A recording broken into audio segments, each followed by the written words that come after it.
नमस्कार, मैं हूं Raj Narayan Mishra. D news 24x7 में आपका स्वागत है। आइए डालते हैं एक नजर आज की सुर्खियों। तो अरे भाई, हमने जमीन लेने की बात की है ना, उसके अंदर के कटबुल्ले लेने की बात थोड़ी। पाकिस्तान लेने की बात करने के पहले ध्यान रखो, आज के स्वतंत्र हिंदुस्तान के नक्शे के 200 जिलों में आप नहीं हो। और दिल्ली की अगर बात करें तो दिल्ली की कुल विधानसभाओं की संख्या में, राजनीति बात कभी नहीं करता, लेकिन कुल विधानसभाओं की संख्या में 38% विधानसभाओं में हिंदू नहीं है। 17 में तो बिल्कुल नहीं। परशुराम का भरसा बैठ किया जाएगा। बोलो जय भगवान परशुराम की। एक तरफ जहां भारत में पार्लियामेंट के चुनाव चल रहे हैं, वहीं दूसरी तरफ हिंदू संगठन अपनी बात को लेकर जगह जगह हुंकार भर रहे हैं।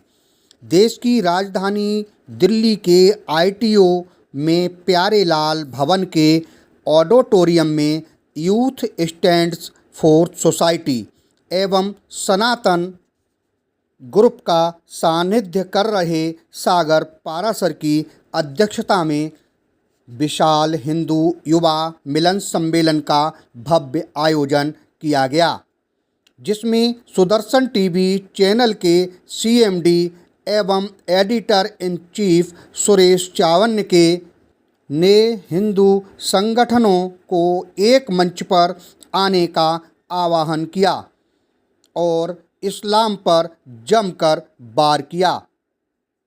इस मौके पर दिल्ली के अलावा दिल्ली NCR के कुछ हिंदू युवाओं ने भी बढ़ चढ़कर हिस्सा लिया। इसके अलावा विशाल हिंदू युवा मिलन सम्मेलन में हिंदूवादी नेता व माताओं ने भी बढ़ चढ़कर इसमें भाग लिया और विशाल हिंदू युवा मिलन सम्मेलन में प्रबुद्ध हिंदुओं ने उद्बोधन किया और हिंदू साथियों को संबोधित भी किया। डी न्यूज के लिए साइना और सलोनी के साथ राज नारायण मिश्रा की रिपोर्ट। अगर किसी शहर में सबसे ज्यादा गति से घट रही है तो उसका नाम है दिल्ली।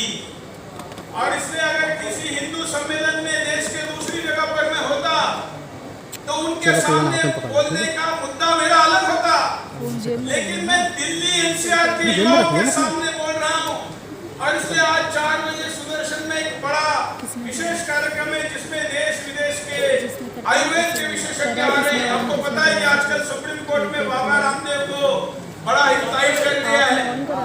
और ये एक्चुअली बाबा रामदेव निशाना नहीं है, बाबा रामदेव तो बहाना है, आयुर्वेद और हिंदू धर्म निशाना है।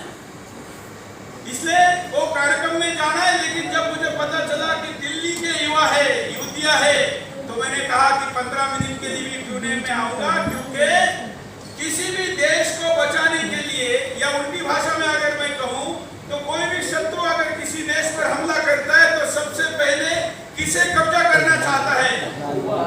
राजधानी को कब्जा करना चाहता है। इसलिए इस देश में जो भी लुटेरे आए, वो उत्तराखंड से आए हो या खैबर खींच से आए हो, उन सारों का लक्ष्य पहले क्या था?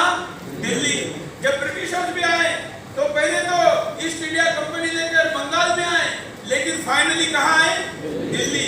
और इसलिए आपको यहाँ बैठे युवाओं को और दिल्ली के युवाओं को, चाहे याद नहीं भी होंगे, लेकिन आपके द्वारा उन तक संदेश जाएगा, वीडियो के द्वारा जाएगा, उनका कर्तव्य देश के अन्य युवाओं के तुलना में सबसे ज्यादा है। सबसे पावरफुल लोग कहाँ बैठते हैं? राज सत्ता के कहाँ बैठते हैं? ब्यूरोक्रेसी के कहाँ बैठते हैं? जुडिशरी के कहाँ बैठते हैं? तो हिंदुओं के भी सबसे ताकतवर लोगों ने कहाँ बैठना चाहिए? तो कौन है? आपने। लेकिन क्या आपने ये मनोभावना, ये मनोदशा, ये अपना कर्तव्य आपके मन के अंदर स्थापित किया है क्या? नहीं किया है। दिल्ली का युवा कई कारनामे आप लोगों ने किया है, जो मेरे सामने बैठे, इसलिए तो यहाँ आए हैं और इसलिए मैं आया हूँ। और इसलिए मेरे भाषण का मुद्दा दिल्ली का युवा है। मैं जानता हूँ यहाँ पर कुछ लोग ऐसे भी होंगे लेकिन हम सबका कर्तव्य है धर्म बचाना और धर्म की देश की राजधानी बचाना। देखिए, हमारे यहाँ पर कोई एक पुस्तक, एक तीर्थ ऐसी व्यवस्था नहीं है। हिंदुओं के तो हिंदुस्तान में कई तीर्थ है, हमारी अयोध्या भी है, मथुरा है, काशी है, चारों धाम है, कई अनंत तीर्थ है। ये सारे तीर्थ हमारे सैटेलाइट सेंटर्स है। लेकिन एक ध्यान रखना, वर्तमान व्यवस्था में और पहले दो व्यवस्थाओं के अंदर एक अंतर है। पहले आक्रमण होता था, राज सत्ता, टैक्स, इसके ऊपर आक्रमण होता था, उसको कब्जा करने का प्रयास किया जाता था, धार्मिक स्थलों को हाथ नहीं लगता था। लेकिन जब से इस्लामी आतताई आना शुरू हुए तो उन्होंने सबसे पहले आक्रमण करके राज सत्ता प्राप्ति के पहले आक्रमण किस पे किए? मंदिरों पर किए। राज सत्ता प्राप्ति के बाद भी कहां पर आक्रमण किए? मंदिरों पर किए। क्यों किए? मंदिरों का स्वरूप जो आज है ऐसा नहीं था। हिंदू धर्म की व्यवस्थाओं में भले ही आकार में कुछ मंदिर हमने अभी भी बड़े बड़े बना लिए हो, लेकिन सबसे कमजोर मंदिरों का समय अगर कभी था या थे तो वर्तमान का है। आज हमारे मंदिर केवल डिस्प्ले सेंटर है। आज हमारे लाखों लड़कियां, अभी पिछले कुछ वर्षों में लाखों की संख्या में लव जिहाद का शिकार हो रहे हैं। विरोधियों के पास योजना है, एक एक्शन प्लान है, फाइनेंशियल बजट है, उस बजट में रेट कार्ड है। अगर मुंबई में जाकर लव जिहाद में किस लड़की को फंसाना है तो उसका रेट तय है। दिल्ली में अलग रेट है, पंजाब में अलग रेट है, रेस्ट ऑफ महाराष्ट्र में अलग रेट है। अलग अलग राज्यों में, अलग अलग शहरों में कौन से जाति की कौन सी लड़की को पटाकर लाने वाला, उसके लिए रेट अलग है क्या नहीं है? इसके लिए बैठकें होती है, मीटिंगें होती है, प्लानिंग होता है क्या नहीं है? ऐसा करने वालों को भाषणों के द्वारा, खुतबा जिसको कहते हैं, जो जुम्मे के नमाज के पहले दिया जाता है, उसमें प्रेरित किया जाता है, उसकाया जाता है कि नहीं है? ये सब कुछ करने के बाद अगर कोई मुसीबत में आता है तो उसके लिए भीड़ भी खड़ी होती है कि नहीं है? और इसके आगे अगर वो पुलिस स्टेशन में जाता है तो पुलिस स्टेशन में भी भीड़ पहुंचती है कि नहीं है? अगर वो कोर्ट में जाता है, सुप्रीम कोर्ट में जाता है, तो वहां पर एक पेशी का 30-30 लाख 40 लाख रुपए लेने वाला कपिल सिब्बल भी उस लव जिहादी के लिए खड़ा होता है कि नहीं है? पीछे बोलिए, होता है ना? तो एक रचना है कि नहीं? है कि नहीं? एक व्यवस्था है, प्लानिंग है, सिस्टम है, फाइनेंस है, बजट है। हिंदू के पास क्या है? कुछ है? बुद्धि भेद करने का युग है, कुतर्कों का नैरेटिव स्थापित करने का युग है। और इसलिए इस युग में लोगों के बुद्धि के अंदर ऐसे ऐसे कुतर्कों को स्थापित किया जाता है जिसके बाद आपके मन में वो नैरेटिव ही आपको पराजित करता है। ये इंफॉर्मेशन वॉरफेयर के युग में भी हमारे पास बुद्धिजीवी काम करने वाले लोग चाहिए। कुछ लोग पर्दे के पीछे काम करने वाले भी चाहिए, लेकिन कुछ तो लोग ऐसे चाहिए जो धर्म पर संकट आता है तो उस समय निकलकर सड़क पर उतरकर उसकी रक्षा के लिए प्राण हथेली पर लेकर सड़क पर उतरने चाहिए। जो लड़ाई हम लड़ रहे हैं, इस लड़ाई में मेरे ऊपर अभी स्कोर है 1827 मुकदमे। लेकिन हिंदुओं की रक्षा के लिए 18 लाख होंगे भी सच बोलते हैं। क्या अखंड भारत बना सकते हैं कि नहीं? पुराना भारत बना सकते हैं कि नहीं? क्योंकि इसी खून ने बनाया था जो इस नसों में दौड़ता है। कौन से खून में? हाथ ऊपर करके बोलिए, इसी खून में। बोलिए, इसी खून में ताकत है, हिम्मत है, इतिहास है, संकल्प शक्ति है।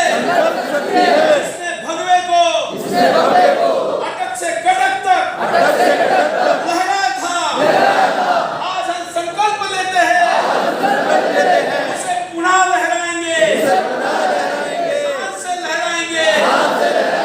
इसके लिए हमारे पूर्वज, हमारी कुल देवता, हमारी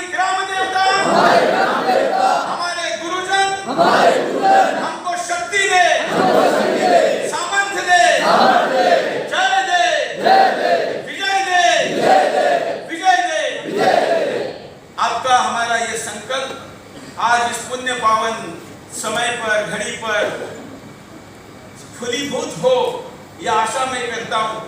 अब ये जो मैंने कहा है ना, अखंड भारत बनाएंगे, तो कुछ लोग कहेंगे कि अरे इसका मतलब क्या पाकिस्तान को भी, एक स्वतंत्र पाकिस्तान को भी तुम इधर ले लोगे? तो अरे भाई, हमने जमीन लेने की बात की है ना, उसके अंदर के कटबुल्ले लेने की बात थोड़ी। लोगों का धन्यवाद व्यक्त करता हूँ। भाषण में मैंने कई कटु शब्दों का उपयोग किया, कई लोगों को बुरा लगा होगा, लेकिन वापस नहीं लूंगा क्योंकि सुनाने के लिए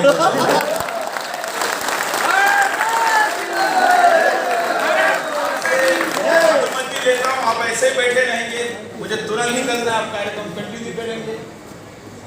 नहीं, मैं पटका विटका नहीं लेता। कोई आता है तो यही हम देते हैं। तो आज के बाद यही नियम बनाइए, अपने घरों में भी रखिए। ये कलम के सिपाही विपाही ये सब भाषणों में ठीक है, ये कलम के सिपाहियों ने भी सलवारें पहन ली जब तलवारें आ गई। और हम नहीं कहते हैं कि आपकी तलवार किसी अबला पर, किसी गैर कानूनी तरीके से किस पर चलाओ, ऐसा कभी नहीं सिखाएंगे। फिर हम में और उनमें क्या फर्क है? लेकिन हमारी तरफ अगर कोई आक्रमण करके आएगा तो डॉक्टर बाबा साहब अम्बेडकर ने दिया हुआ आत्मरक्षा का अधिकार आजमा कर दिखाया जाएगा। नमस्कार।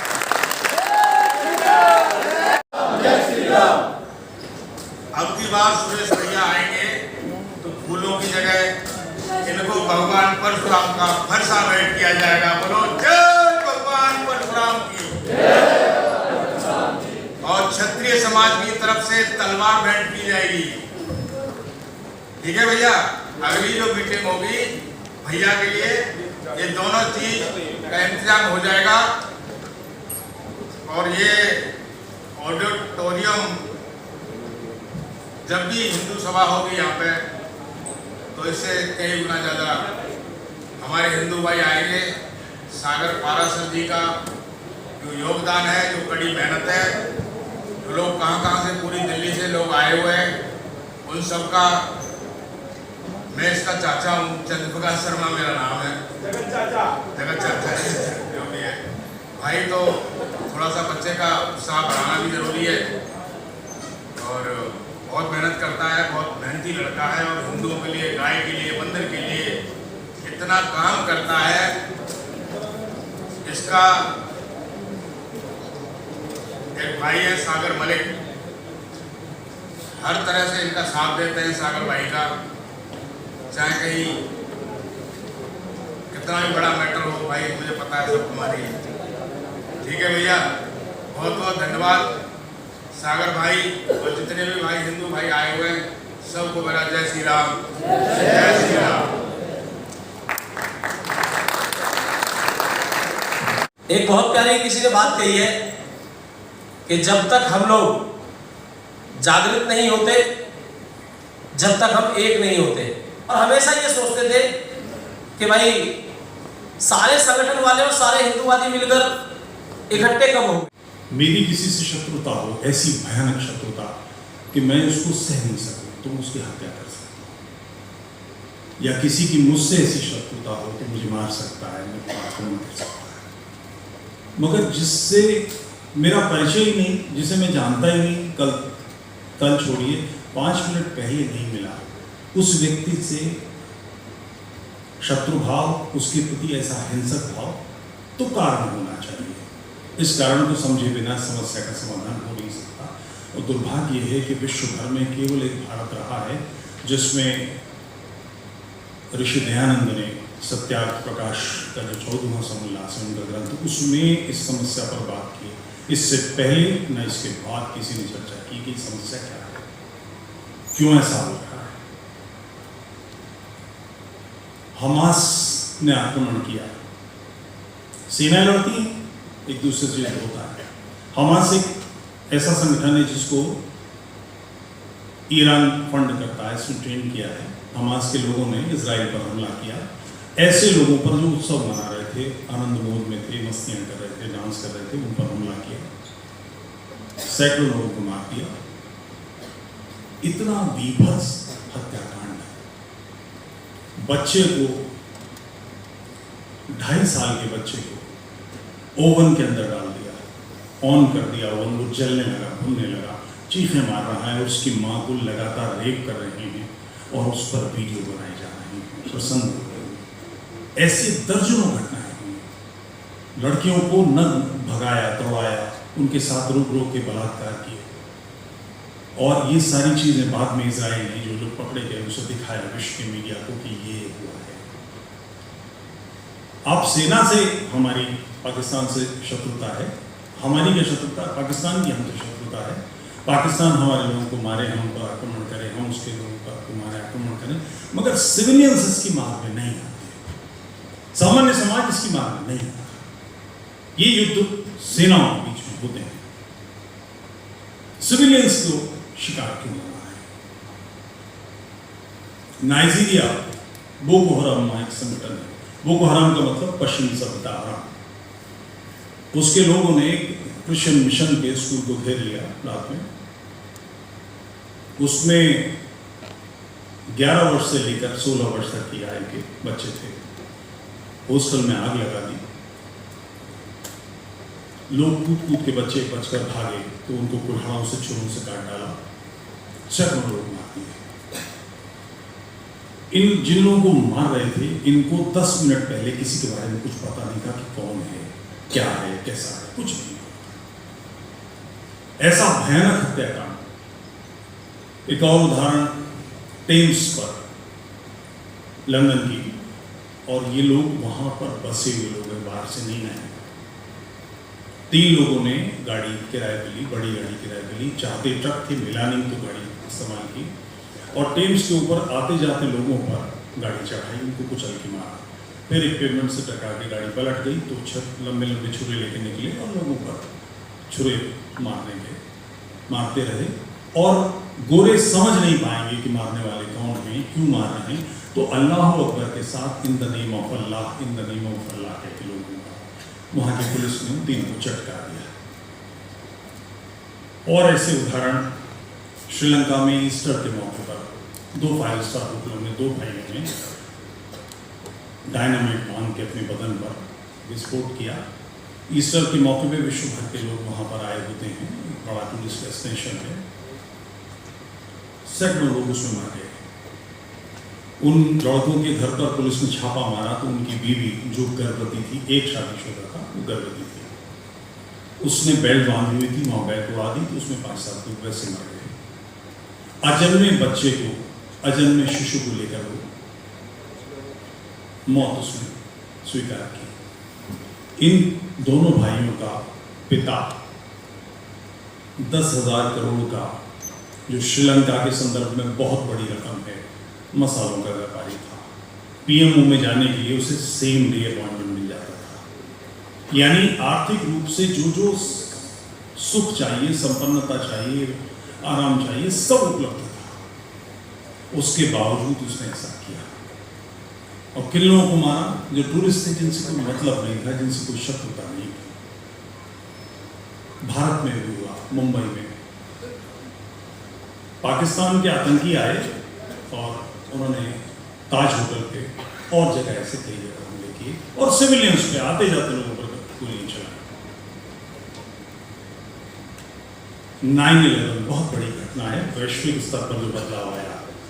$1 लाख और 22 लोग, केवल 22 लोग और $1 लाख। और जो ट्विन टावर्स हैं अमेरिका के, जो वहाँ की आर्थिक जगत की रीढ़ है, ये सैनिक नहीं है, सिविलियंस हैं, जिन्हें युद्ध करना, लोगों के प्राण लेना, लोगों के युद्ध में प्राण देना नहीं सिखाया जाता। इन लोगों ने गर्लफ्रेंड्स बनाई होंगी, दोस्त बनाए होंगे, रेस्टोरेंट में गए होंगे, खाना खाया होगा, सारी सामाजिकताएं रही होंगी, घूमने गए होंगे। बरसों के लिए एक जीवन का लक्ष्य तय था कि ट्विन टावर तोड़ने हैं। और एकदम से 4 ये ट्रेनिंग करके एक 1 मॉर्निंग वो उठे और 4 प्लेन उन्होंने हाईजैक किए, 2 ट्विन टावर पे दे मारे, एक पेंटागन पे गिराया और चौथे को वो राष्ट्रपति भवन पर, व्हाइट हाउस पे गिराना चाहते थे, जिससे वहां की वायुसेना ने नाकाम कर दिया। बेटा तुम आप सभी मिलकर के जो कार्य कर रहे हैं और सभी सम्मानित मंच उपस्थित सभी हिंदू संगठनों के प्रतिनिधि, प्यारे भाइयों और बहनों, आज का जो ये कार्यक्रम है, ये कार्यक्रम रामनवमी और हनुमान जन्मोत्सव को लेकर के मनाया जा रहा है। और हमारे लिए सौभाग्य की बात इसलिए भी है क्योंकि हम दिल्ली के सबसे नजदीक रह करके भी दिल्ली से बहुत दूर हैं। हरियाणा भर के अंदर संगठन के नाते, कार्यक्रमों के नाते प्रवास रहता है, लेकिन जब भी हरियाणा के एक छोर से दूसरे छोर पर हाईवे से जाना पड़े तो दिल्ली होकर के हमें जाना पड़ता है। दिल्ली के काफी साथियों से परिचय हुआ और जब कभी कैसी भी परिस्थिति आई तो यहाँ के साथियों ने भरपूर सहयोग भी किया। साथियों, विनोद भाई बता रहे थे कि हम सबको एक साथ एक मंच पे आना चाहिए। हमें मंच पे आना ही पड़ेगा। अगर इस संघर्ष में हम एक साथ नहीं हुए, हम सबने मिलकर के अपनी आवाज को बुलंद नहीं किया, तो जैसा 31 जुलाई को प्रकरण हुआ, वो जो घटना 31 जुलाई को घटी वो अचंभित करने वाली नहीं थी। उस घटना के बाद में जो प्रतिक्रिया अपने समाज की होनी चाहिए थी, वो प्रतिक्रिया ना हुई, वो अचंभित करने वाली बात थी। साथियों, वो लोग यात्राएं नहीं करने देते। आप जलाभिषेक करने माताएं, बहनों और बच्चों के साथ में जाते हैं तो वो आपके ऊपर पथराव करते हैं, आगजनी करते हैं, गोलियां चलाते हैं, गाड़ियों को फूंकते हैं और फिर विक्टिम कार्ड भी खेलते हैं। पूरे देश भर के अंदर सबको पता कि नूह की हिंसा जो हुई, उस हिंसा के अंदर 5 घंटे तक हजारों माताएं, बहनें और जो भी यात्रीगण वहां पर जलाभिषेक करने गए थे, वो नल्लेश्वर महादेव मंदिर के अंदर बंधक बन करके रहे। सरकार भी वहां पर समय विचार की, संगठन भी काम कर रहा था, लेकिन बेबस 5 घंटों तक उस मंदिर के अंदर लाचार हम इंतजार कर रहे थे कि कोई बचाने के लिए आए। वहां जितने युवा साथी थे, जितने गोरक्षक थे, वो संघर्ष कर रहे थे, लेकिन यात्रा में आने से पहले बोल दिया गया कि कोई भी किसी भी प्रकार का लाइसेंसी हथियार भी नहीं ला सकता है। नमस्कार, मैं हूं राज नारायण मिश्रा। इस समय हम आए हैं प्यारे लाल भवन में, जहां पर हिंदू युवा मिलन सम्मेलन का कार्यक्रम किया गया। इस मौके पर काफ़ी प्रबुद्ध लोग यहाँ पर मौजूद रहे। आज हमारे साथ सीपी शर्मा जी मौजूद हैं। उनसे हम जानने की कोशिश करते हैं कि जो आज का प्रोग्राम हुआ, जो मिलन सम्मेलन था हिंदू युवाओं का, उसके बारे में उनका क्या कहना है। जी शर्मा जी, क्या कहना चाहेंगे आज? नमस्कार मिश्रा जी, बहुत बहुत धन्यवाद आपका। आप इतनी दूर से हमारी पत्रकारिता, हिंदू भाइयों की पत्रकारिता करने आए हो और आप ये बच्चों को लेके आए हो, बहुत बहुत धन्यवाद आपका। हमारा जो प्रोग्राम था हनुमान जयंती और श्री राम जो महोत्सव राम नवमी जो निकली है, उसका मिलन का जो हिंदुओं के लिए जो प्रोग्राम रखा गया था जी हमने, इसमें हमारे ज़्यादा से ज़्यादा हिंदू भाई बहुत सारे लोगों से पूरी दिल्ली से आए हुए थे। बहुत अच्छा प्रोग्राम रहा। हमारा जो मोटिव था अपनी बहन बेटियों को बचाना, अपने धर्म को बचाना, गाय की रक्षा करना, मंदिर बचाना, मंदिरों की सेवा करना, यही हमारा हिंदुओं का काम होता है। और क्या काम है हमारे पास? अपनी सबसे ज़्यादा जो मेन काम है आज की डेट में, वो अपनी बहन बेटियों की रक्षा करना, यही हमारा मोटिव था। और इसीलिए हमने ये धर्म संसद बुलाई हुई थी हिंदुओं को। इसमें बहुत सारे लोग आए हुए थे, आपने भी देखा पूरा स्टेडियम सारा खचाखच भरा हुआ था। सारे प्रबुद्ध लोग आए हुए थे, बड़े बड़े अच्छे भाषण दिए, लोगों को जगाया उन्होंने। हिंदुओं का कल्याण हो, उनकी व्यवस्था कैसे बने, उनके रोजगार कैसे बने, बहुत सारी चीज़ों पे चर्चा हुई। आप तो उसके गवाह हो, आपको सब पता है। जी मिश्रा जी, थैंक यू। सागर पारसर जी, आज आपका जो हिंदू युवा मिलन सम्मेलन था, इसका मेन मोटो क्या है? मेन मोटिव यही था कि जितने भी हिंदुवादी संगठन है, हिंदुवादी चेहरे जो धरातल पर उतर के हिंदुत्व का कार्य कर रहे हैं दिल्ली एनसीआर में, सभी को एक ही छत के नीचे लाना, जागरूक करना और उनके माध्यम से पूरे समाज को जागरूकता में लाना, फैलाना, ये हमारा मेन मोटिव था। जो आपने ये हिंदू युवा सम्मेलन किया है, इसमें काफ़ी विस्तार से बात हुई, हिंदुत्व को लेकर के बातें हुई, तो ऐसा आपको क्या लगता है धरातल पर जो ऐसा चल रहा है, जिसकी वजह से है ना इस संगठन को मजबूत होने की बहुत बड़ी आवश्यकता है? जिस प्रकार से निरंतर बढ़ता लव जिहाद, निरंतर बढ़ता गेमिंग जिहाद, निरंतर बढ़ता धर्मांतरण, निरंतर बढ़ता मिशनरीज़ के माध्यम से कन्वर्जन, उन सभी को रोकने के लिए एक महा हिंदुत्व सम्मेलन की आवश्यकता थी, जिसमें विशाल रूप से युवा सम्मेलन हो, क्योंकि आने वाले समय में हिंदुत्व की जो बैकबोन रहने वाली है वो हमारे युवा सनातनी भाई रहने वाले हैं। तो इसके माध्यम से जितने भी युवा सनातनी मौजूद थे उनको एक मैसेज देना था कि जब तक आप जिहाद और धर्मांतरण के अगेंस्ट नहीं बोलोगे, उतर के कार्य नहीं करोगे तो कुछ नहीं हो पाएगा। तो मेन मुद्दे हमारे यही थे, जो हमारे सनातन धर्म में हमारी बहन बेटियों को टारगेट बनाकर जिहाद कर रहे हैं उनका विरोध करना और उसके प्रति एक मजबूत टीम को गठित करने का विचार था। इसके माध्यम से कार्यक्रम भी रखा गया था। कार्यक्रम के अलावा ग्राउंड पर आप किस लेवल पर ऐसे लोगों से संपर्क करते हैं जिससे कि बहुत काफ़ी हिंदुओं के संगठन भी चल रहे हैं तो वो एक छत के नीचे आ सकें? ऐसा क्या ग्राउंड पर कुछ ऐसी रणनीति कोई तैयार की है?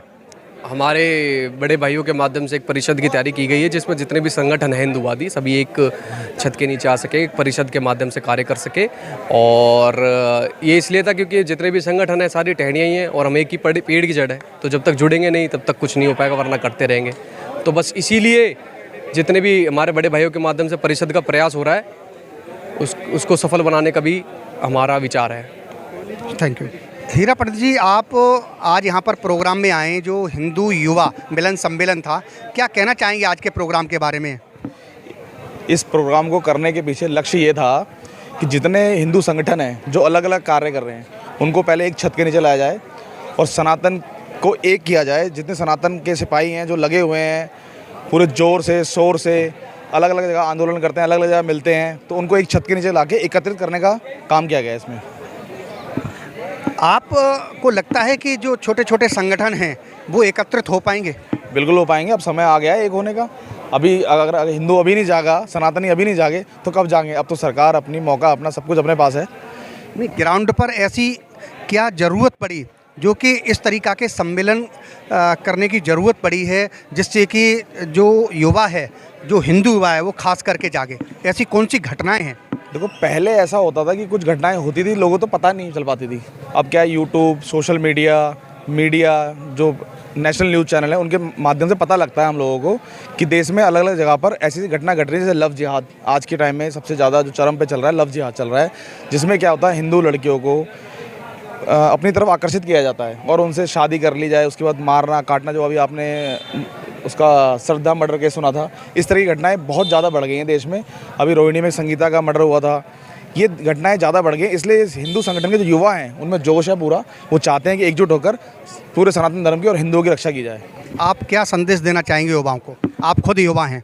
मैं चाहता हूँ जैसे सागर ने ये प्रोग्राम किया, इसमें उसने हिंदुओं को, हिंदू संगठनों को एकजुट होने का प्रयास किया, तो मैं चाहता हूँ सारे हिंदू लोग जातियों में ना बंटकर एक हिंदू की टैगलाइन लें कि हम हिंदू हैं और उससे देश का और अपनी आने वाली पीढ़ियों का भविष्य सुधारें। Thank you. बहुत बहुत धन्यवाद सागर भाई और जितने भी भाई हिंदू भाई आए हुए हैं, सबको मेरा जय श्री राम, जय श्री राम।